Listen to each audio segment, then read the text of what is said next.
ಚರ್ಚೆ ಆಗ್ತಿದೆ. ಗಣತಿ ಬಗ್ಗೆ ತುಂಬ ಚರ್ಚೆ ಆಗ್ತಾಯಿದೆ. ಈಗ ಆಗಿರೋ ಸರ್ವೆ ಅದು ಪಕ್ಕ ಇದೆಯಾ?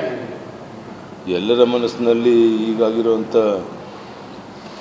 ಸರ್ವೆ ವ್ಯವಸ್ಥಿತವಾಗಿ ಆಗಿಲ್ಲ ಅನ್ನುವಂಥ ಭಾವನೆ ಇದೆ. ನಮ್ಮದು ಅದೇ ಭಾವನೆ.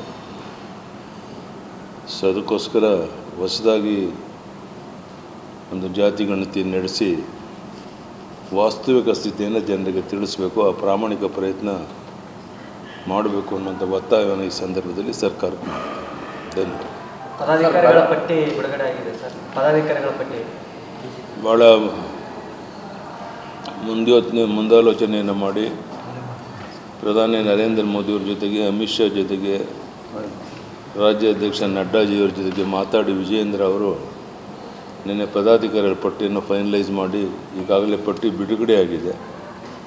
ನಮ್ಮ ನಿರೀಕ್ಷೆಯಂತೆ ಹೊಸಬರಿಗೆ ಹೆಚ್ಚು ಜನರಿಗೆ ಜವಾಬ್ದಾರಿಯನ್ನು ಕೊಟ್ಟಿದ್ದೇವೆ. ಅವರೆಲ್ಲರ ಶಕ್ತಿಯನ್ನು ಉಪಯೋಗ ಮಾಡಿಕೊಂಡು ಪಕ್ಷವನ್ನು ಬಲಪಡಿಸುವಂಥ ಕೆಲಸ ಮಾಡಿ ಮುಂದಿನ ನಮ್ಮ ಗುರಿ ಏನಿದೆ 28 ಲೋಕಸಭಾ ಕ್ಷೇತ್ರ ಗೆಲ್ಲಕ್ಕೆ ಈಗಲಿಂದ ನಮ್ಮೆಲ್ಲ ಹೊಸ ಪದಾಧಿಕಾರಿಗಳು ಶ್ರಮ ವಹಿಸಬೇಕು ಅಂಥೇಳಿ ನಾವು ನನ್ನಲ್ಲಿ ವಿನಂತಿ ಮಾಡ್ತೇನೆ. ಅವರೆಲ್ಲರನ್ನು ಭೇಟಿ ಮಾಡೋನಿದ್ದೇನೆ.